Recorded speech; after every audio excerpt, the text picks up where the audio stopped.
Lectura del Santo Evangelio según San Mateo. En aquel tiempo Jesús tomó consigo a Pedro, a Santiago y a Juan, el hermano de éste, y los hizo subir a solas con él a un monte elevado. Allí se transfiguró en su presencia. Su rostro se puso resplandeciente como el sol, y sus vestiduras se volvieron blancas como la nieve.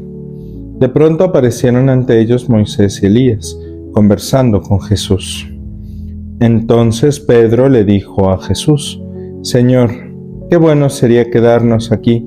Si quieres, haremos aquí 3 chozas, una para ti, otra para Moisés y otra para Elías. Cuando aún estaban hablando, una nube luminosa los cubrió, y de ella salió una voz que decía: Este es mi Hijo, muy amado, en quien tengo puestas mis complacencias. Escúchenlo.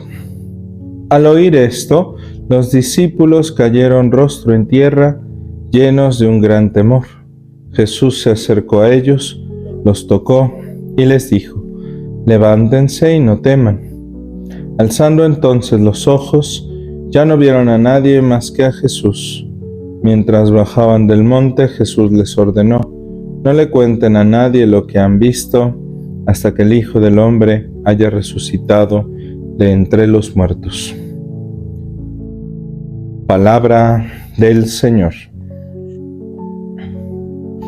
Queridos hermanos, nos encontramos en este segundo domingo de la Cuaresma y la liturgia nos presenta en la primera lectura un pasaje del libro del Génesis.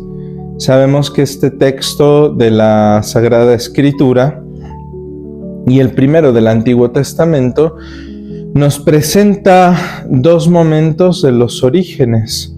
Primero, a través de la historia de la creación de los hijos de Abraham, del diluvio, hasta la vocación de los primeros patriarcas, nosotros encontramos, ¿verdad?, en los primeros 11 capítulos del Génesis, la historia, digamos, del mundo, la historia general, la prehistoria de nuestro mundo, de la existencia. No una prehistoria científica, ¿verdad?, sino una manera de entender a la luz de la fe los orígenes del ser humano. Y después, en los capítulos del 12 en adelante, la historia de Israel, la historia de los primeros patriarcas, Abraham, Isaac y Jacob, cuyos hijos, ¿verdad?, llegaron por José a Egipto y cuya historia, ¿verdad?, va abriendo toda la dinámica no solo del pueblo judío, sino de la historia de la salvación. Esta historia comienza con la vocación de Abraham, es decir, un hombre que en medio de su adultez, de su madurez, escucha la voz de Dios y decide responder. Esta enseñanza decisiva que la oración colecta ha recogido y que nos invita en este domingo a la escucha, nos ayuda a entender por qué es tan importante abrir nuestro corazón a Dios. Porque a veces creemos, ¿verdad?, que hacemos muchas cosas para crecer en nuestra vida de fe. A veces creemos, ¿verdad?, que somos gente muy buena, que somos gente muy comprometida, que somos gente entregada y qué bueno que hagamos algo de nuestra parte. Pero no tenemos nunca que equivocarnos. Lo poco que hacemos, porque siempre lo que hacemos es poco, no es suficiente para que merezcamos la gracia, las gracias que Dios derrama sobre nosotros. En la historia de la salvación esto es muy claro. Dios va llamando personas no por lo que son, no por lo que hacen, no porque lo merezcan, no porque sean los más grandes o los menos pecadores entre todos. Dios va llamando personas para manifestar signos de su amor, de su fidelidad y de su justicia. Y en este sentido, ¿verdad?, nosotros tenemos que entender que la apertura de nuestro corazón es simplemente una condición para que Dios pueda hablarnos. Si no abrimos nuestro corazón, pues Dios no puede comunicarse con nosotros, ¿verdad? Es como si estuviera una puerta, ¿verdad?, de acceso a nosotros, pero solo pues se abriera de dentro. Y entonces Dios puede estar, ¿verdad?, tocando a la puerta de nuestra vida, de nuestra conciencia, de nuestro corazón, y sin embargo no recibir respuesta porque nosotros nos encontramos, ¿verdad?, sordos frente a su palabra, frente a su presencia.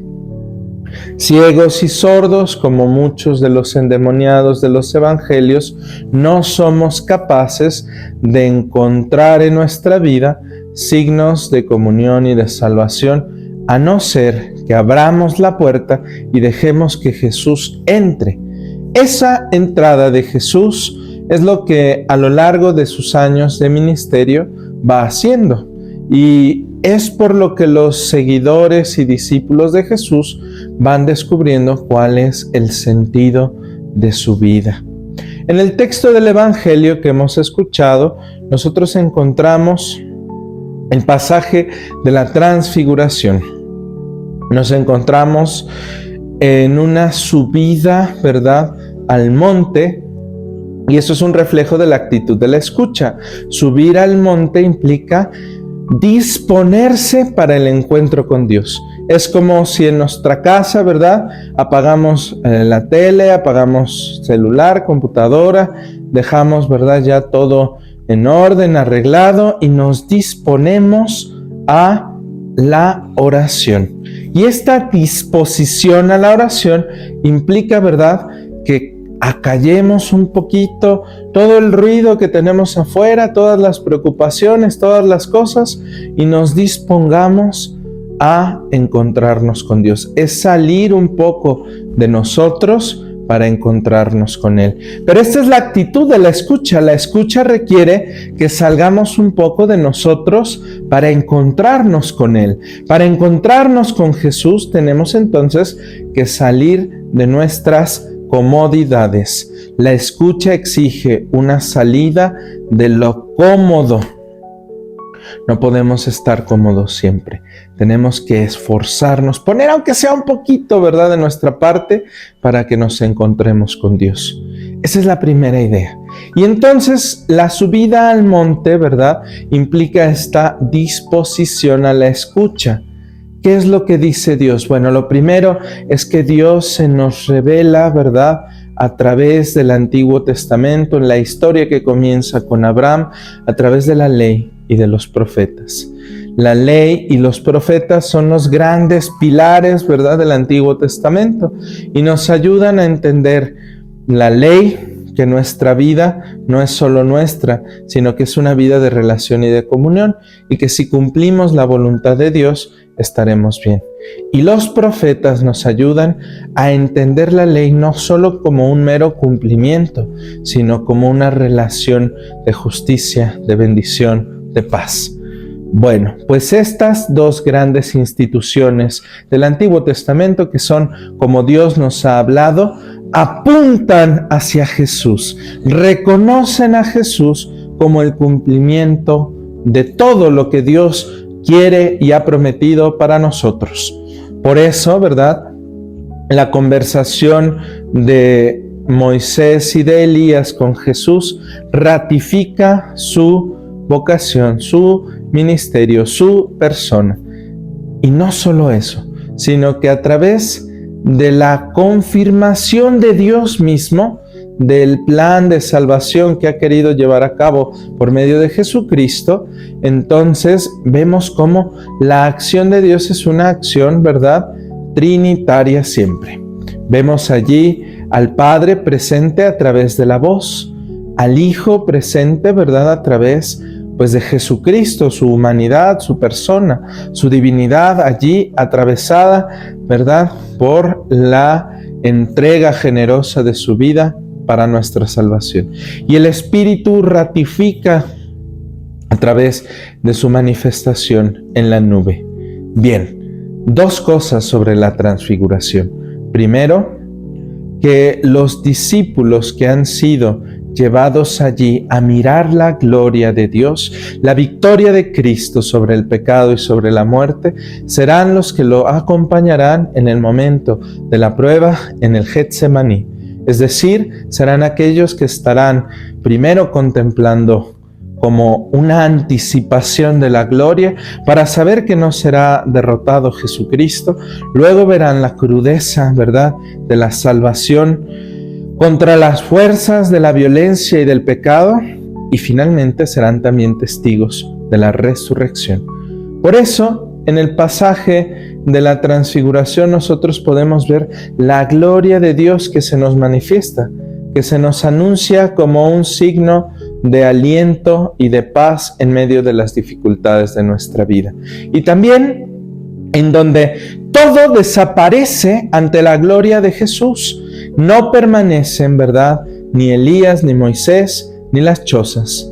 Si supieras, Pedro, quién es Jesús y cuán grande es su palabra, no harías 3 chozas. No buscarías 3 chozas, sino una, la choza del Evangelio, porque la escucha de su palabra, de la palabra misma de Dios que es Jesucristo, es capaz no solo de transformarnos, de alentarnos, sino de salvarnos. Y eso es lo que Timoteo, en la carta a Timoteo, se nos subraya, ¿verdad? Allí se nos habla de la vocación que cada uno de nosotros tenemos, una vocación a la comunión, a la santidad, a la justicia, a la paz, que solo es posible realizarla en Jesucristo. Pidámosle a Jesús, que nos ha revelado la Trinidad, que seamos capaces de escucharle, que dispongamos nuestro corazón a la escucha de su palabra y de su mensaje, para que en esta Cuaresma podamos avanzar hacia Él, que nos salva, que nos justifica, pero sobre todo, que quiere acercarnos más y más hacia la comunión con el Dios vivo y verdadero. Pidámosle esto en el nombre del Padre y del Hijo y del Espíritu Santo. Amén.